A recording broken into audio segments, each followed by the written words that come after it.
Assalamualaikum warahmatullahi wabarakatuh. Eh, Anak-anakku sekalian, khususnya kelas 9 MTSN Miftahul Falah tahun pelajaran 2020-2021 yang saya sayangi. Semoga kita semua selalu dalam lindungan Allah Subhanahu wa taala, tetap diberikan kesehatan dan tetap bisa mengikuti pembelajaran dengan baik. Oke. Untuk materi fikih kurikulum kelas 9 ini kita akan masuki di semester kedua ini, yaitu muamalah di luar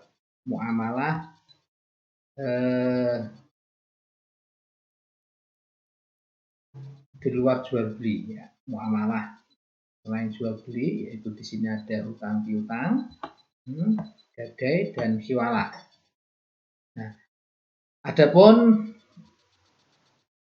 kompetensi inti ya pada kesempatan kali ini yaitu nanti ada ini K3, memahami dan menerapkan pengetahuan atau faktual, konseptual dan prosedural terkait dengan hutang piutang, gadai dan juga hiwalah. Ini kita perlihatkan skemanya.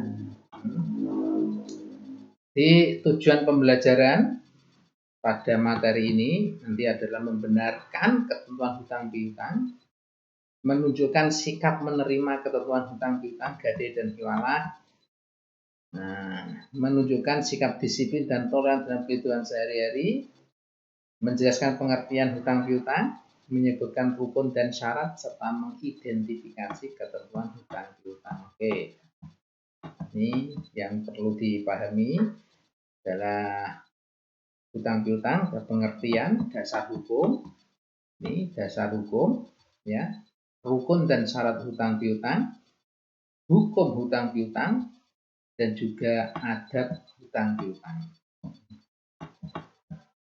Ini cermati gambar ini, ya, kakean wong ini hutang yang bagus, hutang, kakean hutang, sehingga hidupnya selalu dikejar-kejar dengan banyak hutang.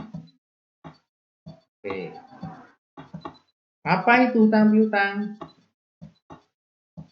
Hutang piutang adalah al-qardu, ya, bisa ad-dainu, qardun, bisa bahasanya bisa dua, qardun, bisa dainun. Ya. Yaitu akad hutang piutang memberikan sesuatu kepada seseorang dengan perjanjian bahwa dia akan mengembalikan sesuatu yang berbeda dalam jumlah yang sama dan dalam jangka waktu yang telah disepakati. Jadi ini hutang piutang itu tidak terkhusus kepada uang, namun juga bisa berupa barang.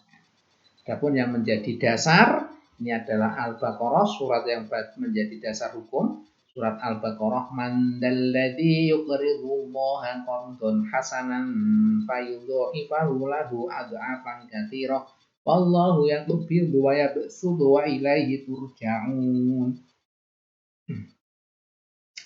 Siapasakah yang mau memberikan pinjaman kepada Allah, pinjaman yang baik, artinya menafkahkan hartanya di jalan Allah, maka Allah akan melipat gandakan pembayaran kepadanya dengan lipat ganda yang banyak.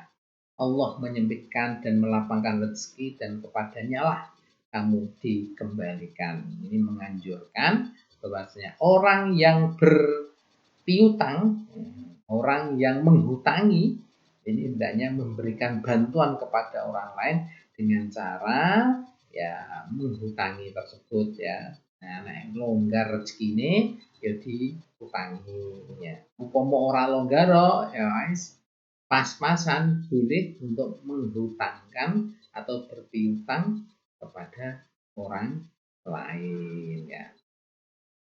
Dan juga hadis Rasulullah, mamin muslimin yuqridu musliman qardon marrataini illa kana kasodaqatiha marratan wa ibnu Majah. Di mamin muslimin ora ana sangka wong Islam sing gelem ngutangi wong Islam liya kelawan utangan sepisan. Tidak ada seorang muslim yang memberi hutang kepada seorang muslim dua kali. Nah, marrota ini dua kali, maaf ya. kecuali seolah-olah dia itu bersedekah kepadanya 1 kali. Nek ngutangi kancane ping pindho iku direken padha karo sedekah ping pisan. Nah, ini hutang, hukum. Ini hukumnya bisa berubah-ubah.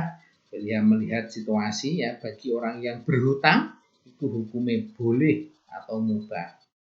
Sedangkan bagi orang yang menghutangi atau orang yang berpiutang atau mukrid, ya,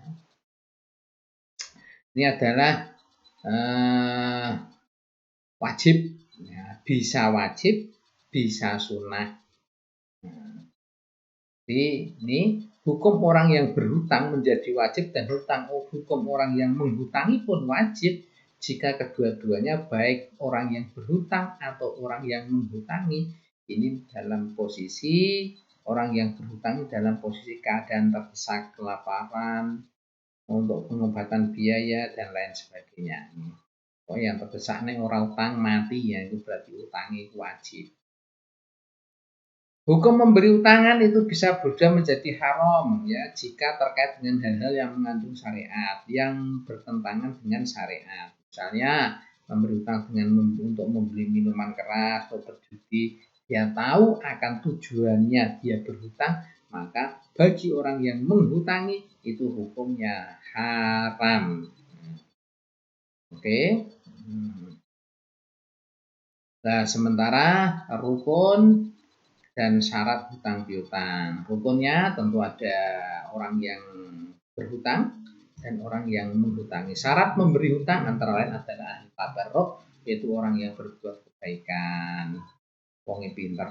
Nah, syarat orang yang berhutang, orangnya mempunyai ahliyah al-muamalah atau kelayakan transaksi, yaitu merdeka, balik dan berakal. Nah, harta yang dihutangkan, ini harta yang dihutangkan ini adalah harta yang ada padanannya, maksudnya ono kembarane pomo duit ya ada nominalnya, barang juga ada yang sama. Semen ngutangi semen, jadi KKE hutang semen 10 sak, arep gawe iki nembok rumah, nah besok ditawari di semen 10 sak. Ketika adike wong KKE ngutang ring adike, ketika adike menggunakan sok diganti ijo barang.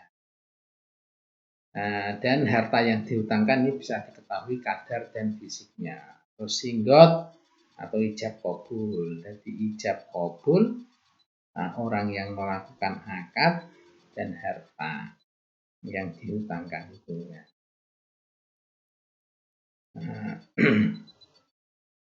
Ya, ini ada ketentuan-ketentuan ya yang harus dipenuhi oleh orang yang baik yang berhutang ya. Yaitu hutang, piutang sangat dianjurkan ya. Maksudnya untuk ditulis agar nanti di kemudian hari ini tidak ada perselisihan apakah itu sudah disaur atau belum. Itu harapnya ditulis. Ini ada dalilnya.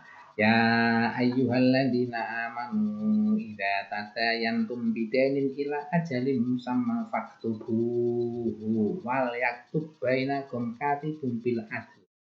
Hai orang-orang yang beriman, indah tadayan tempat kala kalian ini bermuamalah tentang hutang, ya, bidainin tidak secara tunai, ila ajalin untuk waktu yang ditentukan, hendaklah kamu menuliskannya. Dan hendaklah seorang pun antara kamu menuliskannya dengan benar. Dan juga katibnya atau sekretarisnya atau orang yang menulis itu kanti benar, ya, kanti adil, benar. Yang kedua, pemberi utang tidak boleh mengambil keuntungan. Nah, ini orang oleh utang 1000 terus ngokon disepakati nyaur 2000 atau 1500. Tidak boleh itu. Tidak boleh mengambil keuntungan. Akan tetapi ketika orang yang berhutang itu memberikan kelebihan, maka itu boleh dan itu yang disunnahkan Rasul. Ya, sampean utang 1000 kepada temannya atau 10.000, nah nanti kalian dengan sukarela mengembalikan 11.000 atau 12.000 itu boleh, malah itu sunnah, bagus itu. Nah ketika itu mau dilaksanakan maka tidak ada orang yang kesulitan untuk mencari hutannya ya, karena apa? Karena ketika dia berhutang